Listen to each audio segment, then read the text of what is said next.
Climax ಹಂತಕ್ಕೆ ತಲುಪಿದೆ ಅನನ್ಯಾ ಭಟ್ ನಾಪತ್ತೆ ಕೇಸ್. ತನಿಖೆಯನ್ನ ಮುಕ್ತಾಯಗೊಳಿಸಿ ಹಿಂಬರಹವನ್ನ ನೀಡುವಂತಹ ಕೆಲಸವನ್ನ ಎಸ್ಐಟಿ ಅಧಿಕಾರಿಗಳು ಮಾಡಿದ್ದಾರೆ.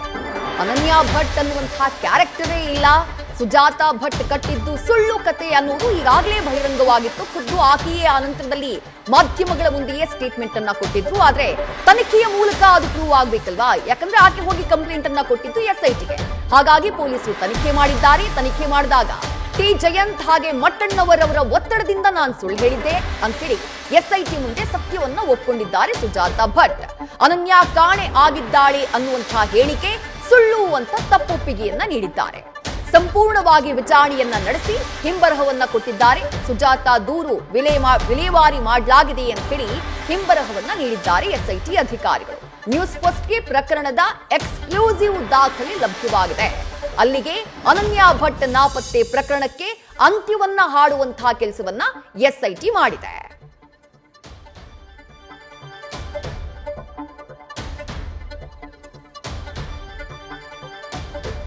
ಇನ್ನು ಎಸ್ಐಟಿ ಅಧಿಕಾರಿಗಳು ಕೊಟ್ಟಂತಹ ಆ ಹಿಂಬರಹ ಪತ್ರದಲ್ಲಿ ಏನಿದೆ ಅದನ್ನ ನೋಡ್ತಾ ಹೋಗೋಣ. ನೀವು 2025 ಜುಲೈ 15ನೇ ತಾರೀಕು ಧರ್ಮಸ್ಥಳ ಪೊಲೀಸ್ ಠಾಣೆಗೆ ನೀಡಿದಂತಹ ದೂರು ಅರ್ಜಿಯನ್ನ ಎಸ್ಐಟಿ ಕಚೇರಿಗೆ ವರ್ಗಾಯಿಸಿಕೊಂಡು ಕೂಲಂಕುಷವಾಗಿ ನಿಮ್ಮನ್ನ ವಿಚಾರಣೆ ಮಾಡಿದ್ದು. ದೂರು ಅರ್ಜಿಯ ವಿಚಾರಣೆ ಸಮಯ ನೀವು ನಮಗೆ ಅನನ್ಯಾ ಭಟ್ ಎಂಬ ಮಗಳು ಇರುವುದಾಗಲಿ, ಆಕೆ MBBS ಓದಿದ್ದಾಗಲಿ, ಧರ್ಮಸ್ಥಳದಲ್ಲಿ ಕಾಣೆಯಾಗುವುದಾಗಲಿ, ನಾನು ಕೋಲ್ಕತ್ತಾದ CBI ಕಚೇರಿಯಲ್ಲಿ ಸ್ಟೆನೋಗ್ರಾಫರ್ ಆಗಿರುವುದಾಗಲಿ ಸಂಪೂರ್ಣ ಸುಳ್ಳಾಗಿರುತ್ತದೆ. ಉಡುಪಿಯ ಪರಿಕಾ ಗ್ರಾಮದ ನನ್ನ ಪಿತ್ರಾರ್ಜಿತ ಆಸ್ತಿಯ ವಿಚಾರದಲ್ಲಿ ನಾನು ಸತ್ತು ಹೋಗಿರುತ್ತೇನೆ ಅಂತ ಹೇಳಿ ನನ್ನ ಸಂಬಂಧಿಕರು ಸುಳ್ಳು ಹೇಳಿ ಆ ಜಾಗವನ್ನ ನನ್ನ ಗಮನಕ್ಕೆ ಬಾರದೆ ಧರ್ಮಸ್ಥಳದವರಿಗೆ ನೀಡಿದ್ರಿಂದ ಧರ್ಮಸ್ಥಳದವರ ವಿರುದ್ಧ ಕೇಸು ಮಾಡಿ ನ್ಯಾಯ ಪಡೆಯಬೇಕು ಅಂತ ಹೇಳಿ ನನಗೆ ಬೆಂಗಳೂರಿನಲ್ಲಿ ಪರಿಚಯಸ್ಥರಿದ್ದ ಶಿವಶಂಕರ್ ಅವರ ಜೊತೆ ಪ್ರಸ್ತಾಪ ಮಾಡಿರುತ್ತೇನೆ. ಅದರಂತೆ ಶಿವಶಂಕರ್ ಮೂಲಕ ಹಾಯ್ ಕರುನಾಡು ಯೂಟ್ಯೂಬರ್ ವಿಜಯ್ ಅವರ ಪರಿಚಯವಾಗಿ ಅಲ್ಲಿಂದ ಟಿ ಜಯಂತ್, ಗಿರೀಶ್ ಮಟ್ಟಣ್ಣ ಮೊದಲಾದವರು ಎಲ್ಲರೂ ಸೇರಿ ನನ್ನ ಮೇಲೆ ಒತ್ತಡ ತಂದು ಸತ್ಯ ಇಲ್ಲದೇ ಇರುವಂತಹ ವಿಷಯವನ್ನ ಸುಳ್ಳು ಅಂತ ತಿಳಿದ್ರೂ ಕೂಡ ಪ್ರಾಧಿಕಾರಿಗಳಿಗೆ ಸುಳ್ಳು ದೂರನ್ನ ನೀಡಿ ಮಾಧ್ಯಮಗಳ ಮುಂದೆ ಸುಳ್ಳು ಮಾಹಿತಿ ನೀಡಿಸಿ ನನ್ನಿಂದ ಈ ಕೃತ್ಯ ಮಾಡಿಸಿರುತ್ತಾರೆ. ಆದ್ರಿಂದ ದೂರಿನಲ್ಲಿ ತಿಳಿಸಿರುವಂತಹ ವಿಷಯಗಳು ಸಂಪೂರ್ಣ ಸುಳ್ಳಾಗಿರುತ್ತವೆ. ದಿನಾಂಕ 26/8/2025ರಿಂದ 29/8/2025 ನಡೆದಂತಹ ವಿಚಾರಣೆ ಸಮಯ ನುಡಿದು ಹೇಳಿಕೆಯನ್ನ ನೀಡಿರೋದ್ರಿಂದ ನಿಮ್ಮ ದೂರು ಅರ್ಜಿಯನ್ನ ವಿಲೆ ಮಾಡಲಾಗಿರುತ್ತೆ ಅಂತ ಹೇಳಿ ಎಸ್ಐಟಿ ಅಧಿಕಾರಿಗಳು ಹಿಂಬರಹವನ್ನ ಕೊಟ್ಟಿದ್ದಾರೆ. ಅಲ್ಲಿಗೆ ಸುಜಾತಾ ಭಟ್ ಸೃಷ್ಟಿ ಮಾಡಿದ್ದಂತಹ ಅನನ್ಯಾ ಭಟ್ ಅನ್ನುವಂತಹ ಕ್ಯಾರೆಕ್ಟರ್, ಅದಕ್ಕೆ ಸಂಬಂಧಪಟ್ಟ ಹಾಗಿನ ತನಿಖೆ ಕಂಪ್ಲೀಟ್ ಆಗಿದ್ದು ಎಸ್ಐಟಿ ಅಧಿಕಾರಿಗಳು ಅದಕ್ಕೊಂದು ಪೂರ್ಣ ವಿರಾಮವನ್ನ ಇಟ್ಟಿದ್ದಾರೆ. ಮತ್ತಷ್ಟು ಡೀಟೇಲ್ಸ್ ನಮ್ಮ ಪ್ರತಿನಿಧಿ ಸತ್ತಾರ್ ನೀಡ್ತಾ ಹೋಗ್ತಾರೆ. ಸತ್ತಾರ್, ದೊಡ್ಡ ಮಟ್ಟದಲ್ಲಿ ಸಂಚಲನವನ್ನ ಕ್ರಿಯೇಟ್ ಮಾಡಿತ್ತು ಅನನ್ಯಾ ಭಟ್ ಪ್ರಕರಣ. ರಾಜ್ಯ ಮಾತ್ರ ಅಲ್ಲ, ಹೊರ ರಾಜ್ಯದಲ್ಲೂ ಕೂಡ ಧರ್ಮಸ್ಥಳದ ವಿರುದ್ಧ ಸದ್ದಾಗಿತ್ತು. ಸತ್ಯವನ್ನ ಆಗ್ಲೇ ಸುಜಾತಾ ಭಟ್ ಬಾಯ್ ಬಿಟ್ಟಿದ್ರು, ಆದ್ರೆ ತನಿಖೆಯ ಮೂಲಕ ಹೊರಗಡೆ ಬರೋದು ಬಾಕಿ ಇತ್ತು. ಈಗ ಅದು ಕೂಡ ಆಗಿದೆ. ಸತ್ತಾರ್, ವಿದ್ಯಶ್ರೀ, ಈ ಅನನ್ಯಾ ಭಟ್ ಕತೆ ಡೇ 1 ನಿಂದಲೂ ಕೂಡ ನ್ಯೂಸ್ ಫಸ್ಟ್ ಕೂಡ ಫಾಲೋ ಅನ್ನು ಮಾಡಿತ್ತು. ಖುದ್ದು ನ್ಯೂಸ್ ಫಸ್ಟ್ ಮೊದಲ ಬಾರಿಗೆ ಈ ಅನನ್ಯಾ ಭಟ್ ಕೇಸ್ನಲ್ಲಿ ಸುಜಾತಾ ಭಟ್ ಕೇಸನ್ನು ವಾಪಸ್ ತಗೋತಾರೆ. ಇವೆಲ್ಲವೂ ಕೂಡ ಕಟ್ಟು ಕತೆ, ಜೊತೆಗೆ ಯಾಕೆ ಈ ರೀತಿ ಮಾಡಿದ್ರು ಅನ್ನೋದಕ್ಕೆ ಸಂಬಂಧಪಟ್ಟ ಹಾಗೆ ಪರಿಕರದ ಆ ಒಂದು ಜಾಗದ ವಿಚಾರದಲ್ಲಿ ಸುಜಾತಾ ಭಟ್ ಅವರು ಈ ಒಂದು ಕತೆ ಹೆಣೆದಿದ್ರು ಅಂತ ನ್ಯೂಸ್ ಫಸ್ಟ್ ಮೊದಲಿಗೆ ಸುದ್ದಿಯನ್ನು ಪ್ರಸಾರ ಮಾಡಿತ್ತು.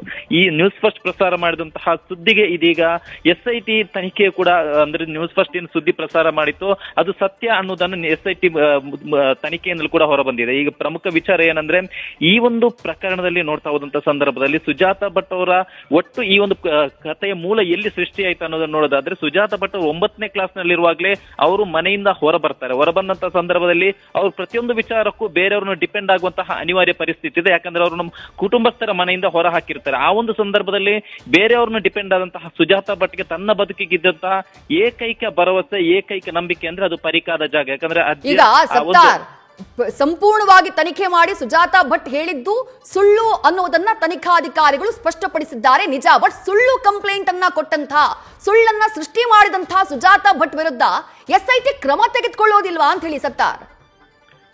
ವಿದ್ಯಶ್ರೀ, ಈ ಒಂದು ಪ್ರಕರಣದಲ್ಲಿ ಸುಜಾತ ಭಟ್ ಅವರು ಮಾಫಿನ್ ಸಾಕ್ಷಿಯಾಗಿ ಪರಿಗಣಿಸುವಂತಹ ಸಾಧ್ಯತೆ ಇದೆ. ಯಾಕಂದ್ರೆ ಈ ಒಂದು ಪ್ರಕರಣ ಕಂಪ್ಲೀಟ್ ಆಗಿ ಒಂದು ವ್ಯವಸ್ಥಿತ ಷಡ್ಯಂತ್ರ ಮತ್ತು ಸುಜಾತ ಭಟ್ ಈ ಒಂದು ಪ್ರಕರಣದ ಕೇವಲ ಪಾತ್ರಧಾರಿ ಅಷ್ಟೇ. ಯಾಕಂದ್ರೆ ಇದು ಒಂದು ಪ್ರಕರಣ, ಈ SIT ಬುರುಡೆ ಗ್ಯಾಂಗ್ ಪ್ರಕರಣವನ್ನು ಭೇದಿಸಿದ ಸಂದರ್ಭದಲ್ಲಿ ಎಲ್ಲೋ ಕೂಡ ವ್ಯವಸ್ಥಿತವಾಗಿ ಇದೊಂದು ನಡೆದಿದೆ. ಇದರಲ್ಲೂ ಕೂಡ ಕೆಲವೊಂದಿಷ್ಟು ಪಾತ್ರಧಾರಿಗಳ ಪೈಕಿ ಸುಜಾತ ಭಟ್ನ ಪಾತ್ರಧಾರಿ ಕೂಡ ಒಂದು ಅನ್ನೋದು ಕೂಡ SIT ತನಿಖೆಯಲ್ಲೂ ಕೂಡ ಸ್ಪಷ್ಟ ಆಗಿರುತ್ತೆ. ಇದೇ ಕಾರಣಕ್ಕೆ ಸುಜಾತ ಭಟ್ ಸಾಕ್ಷಿಯಾಗಿ ಪರಿಗಣಿಸಿ ಈ ಒಂದು ಪ್ರಕರಣದಲ್ಲಿ ಸುಜಾತ ಭಟ್ ಅವ್ರನ್ನ ಅವರ ವಿರುದ್ಧ ತನಿಖೆಗೆ ಅಂದ್ರೆ ಅವರ ವಿರುದ್ಧ ಕ್ರಮ ಆಗುವಂತಹ ಸಾಧ್ಯತೆ ತುಂಬಾ ಕಡಿಮೆ ಇದೆ. ಯಾಕಂದ್ರೆ ಒಂದು ಅವರು ಪ್ರತಿಯೊಂದು ಟೈಮ್ ನಲ್ಲೂ ಕೂಡ ಅವರು ಈ ಒಂದು ಪ್ರಕರಣದಲ್ಲಿ ಮೋಸ ಹೋಗಿರೋದು ಸ್ಪಷ್ಟವಾಗಿ ಗೊತ್ತಾಗುತ್ತೆ. ಯಾಕಂದ್ರೆ ದೆಹಲಿಗೆ ಹೋದ ಸಂದರ್ಭ ಆಗಿರ್ಬೋದು, ಅನನ್ಯ ಭಟ್ ಕತೆ ಕಟ್ಟಿದ ಸಂದರ್ಭ ಆಗಿರ್ಬೋದು, ಇಲ್ಲ ಮಾಸ್ಕ್ ಮ್ಯಾನ್ ಅನ್ನು ತನ್ನ ಮನೆಯಲ್ಲಿ ಆಶ್ರಯ ಕೊಟ್ಟಂತಹ ಒಂದು ದಿನದ ಆಶ್ರಯ ಕೊಟ್ಟ ಸಂದರ್ಭ ಆಗಿರ್ಬೋದು, ಅವಾಗ್ಲೂ ಕೂಡ ಅವರಿಗೆ ಇದು ತಾನು ಮಾಸ್ಕ್ ಮ್ಯಾನ್ ಜೊತೆ ಇದ್ದೀನಿ ಅನ್ನೋದು ಗೊತ್ತಿಲ್ಲ, ಇಲ್ಲ ಇದೊಂದು ಬುರುಡೆ ಗ್ಯಾಂಗ್ ಅನ್ನೋದು ಗೊತ್ತಿಲ್ಲ.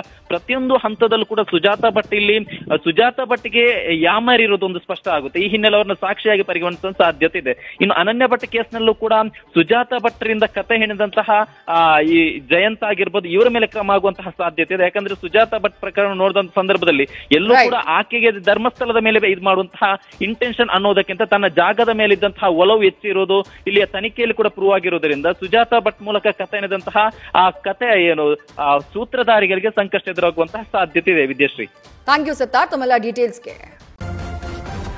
ನ್ಯೂಸ್ ಫಸ್ಟ್ ನಿರ್ಭೀತಿಯಿಂದ ನಿಮ್ಮ ಪರವಾಗಿ.